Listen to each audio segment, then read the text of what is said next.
She's already seen tremendous results in that. Before that, she spent 20 years as a journalist and a public relations specialist with expertise including magazine writing, political communication, writing for new media, whatever that was, crisis media, media marketing, and usage of social media in the professional communications environment.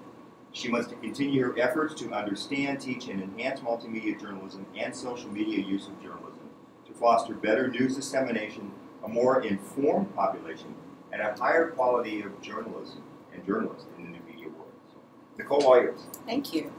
Well, it is an honor to be here with you. I really appreciate you guys getting up.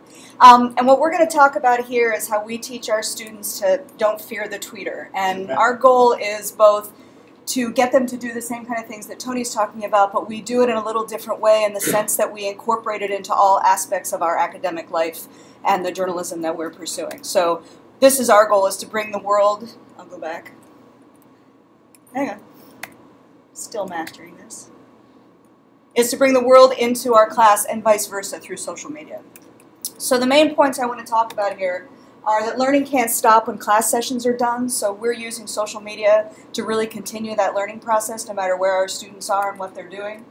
That we are building skills and building responsibilities so that the goal is that they are trained properly from the second that they begin using social media, so they will make less mistakes when it really matters to them. And ultimately that this is really a new language that we're working in. So, people will say to me that we're using social media as a tool. In fact, most students are more comfortable dialoguing in this way. They are far more comfortable interacting on a form of social media than they are coming face-to-face and meeting with us, or even using email. I have a 14-year-old son, and email to him is pretty much passé. So what we're trying to do is to get students where they're communicating and communicate them in a way that's productive. So the first thing that we have to do is to take time to tweet. So we need to make sure that as educators we are engaged in Twitter and we're doing it properly so that we aren't the people that are out there saying, having dinner with my friends or whatever it is. That we put forth a professional profile, we call this the Twitterography, that we show them exactly the kind of language that we want, that we make sure that we are engaging with the type of people that we would want to follow. I don't follow anyone who I don't feel benefits me in some way, and I know that sounds really self-absorbed and selfish, but I can't risk that someone's information is going to come up on my feed that poorly reflect me. And I also, you can see I follow 1,300 people. I really do follow that number of people, but I also have almost 2,000 followers. And the reason that people will follow me is because I produce things that are of some quality, and I follow people who are of some quality. What we try to do is to reach out to all of our students, no matter where they are or what they're doing. They have the option to dialogue with us. So we actually establish a hashtag for every class that I teach. I teach 4 classes a semester. I'm on a 4-4.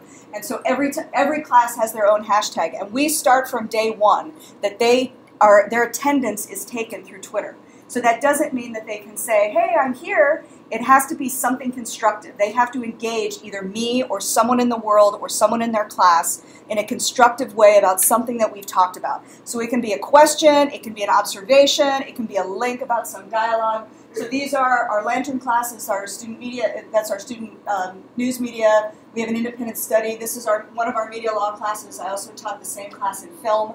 So our goal is that from the very first day, they're beginning to engage in a way that I can see what they're thinking. I can see what questions they have. I can see how they're interacting with each other. I can get a feel for whether or not they're understanding material, or at least they're paying attention, and that they are responsible now that I'm watching them. And that's a really eye-opening moment for them when they realize that there's actually someone who's paying attention to what they tweet. So I tell them I'm their Twitter fairy, and that when they post things that are inappropriate, I will be the first person to respond to them.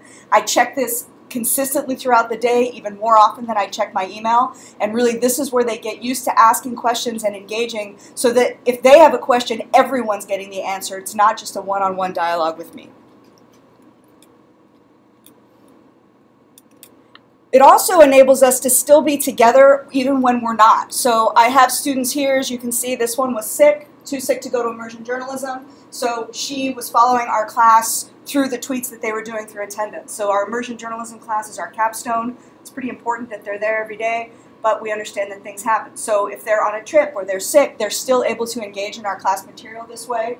I also get to see them in a different light. So this student is not going to come into my office and tell me she's freaking out. She's going to tell other people. And in this case, her way of telling other people is by posting on her social media.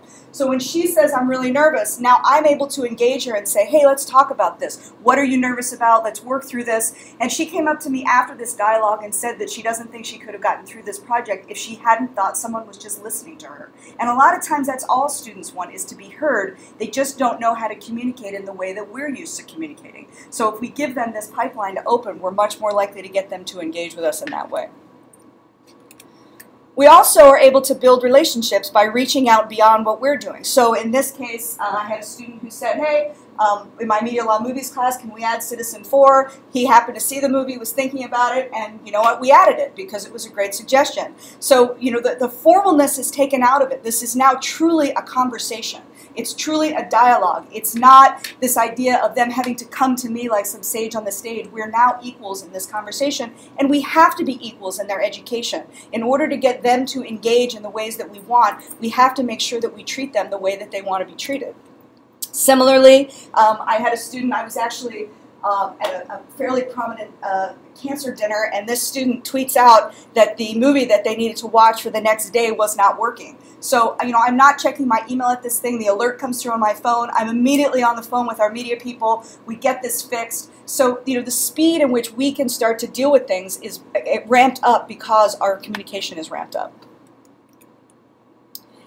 We can also reach out to almost anyone. So here's a conversation. I don't know how many of you are familiar with Ron Galella. He's unfortunately most famous for stalking Jackie Kennedy. He's a photographer. He's really one of the original paparazzi. He's very proud of that fact. There's a movie that we show in our media law class called Smash His Camera. So as we were watching this movie, we were tweeting at Ron Galella, and Ron Galella was tweeting back with us. Now Ron Galella is going to come visit our class this semester because he was so engaged by our students and felt that he was having a good dialogue with them. They were pretty impressed when he tweeted back to them. And my biggest claim to fame here is Michael Bolton tweeting back at me after I was at the Apple Distinguished Educator event in Florida, and we were talking about Michael Bolton, and so he tweets back. So the reason I use these examples is the sense that you can reach anyone. You can contact people that in the past were unobtainable to us. You can start to engage people. I had Scott Robb, who was a writer, he still is a writer for Esquire and GQ. He wrote a book called The Whore of Akron, pardon the term, about LeBron James when LeBron James left the Cleveland Cavaliers. So we were tweeting about how his Twitter feed, what kind of reflection it was on him. He started tweeting back at us. He said, hey, I'm only 2 hours from you. I'd like to come down. He ended up spending the entire day with my classes, all 4 of my classes, because we engaged him on Twitter. So we can't minimize the opportunity that we have to really open up the world to our students. And they get to see what happens when they correspond properly and when they correspond improperly. So, you know, this is a good reflection on them that we get because people respond to us. We also had these photo stories that we did where I sent them out to take pictures. They had to tweet out these pictures, and we created a photo page in our student media from this assignment. So instead of just having them go out and take pictures and randomly tweet them out, we ended up storifying all of these into some thematic approach, and then we turned that into both a web and a print feature by putting them together into a photo like a photo story.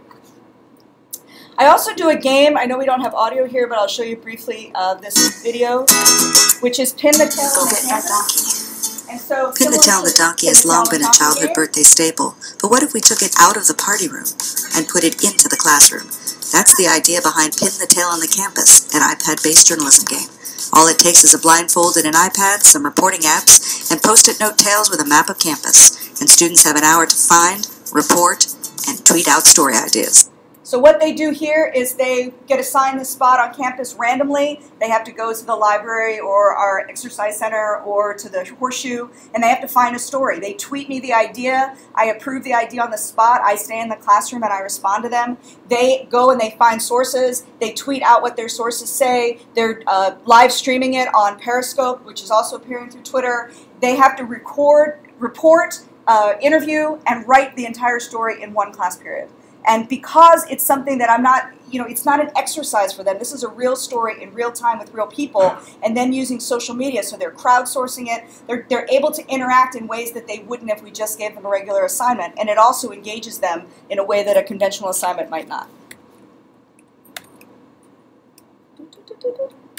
We also promote and support each other, so every day or so, we encourage them to find a story that they like on our media. Their job is to tweet it out so that they encourage people. We have to identify the top stories. So we'll create hashtags, and we actually have quite a few followers on Lantern Top Story because they know that every week we're going to tweet out what we think are the top stories, and we've seen a spike in readership by them tweeting out these stories. So they're trying to encourage others to engage the same way that they are.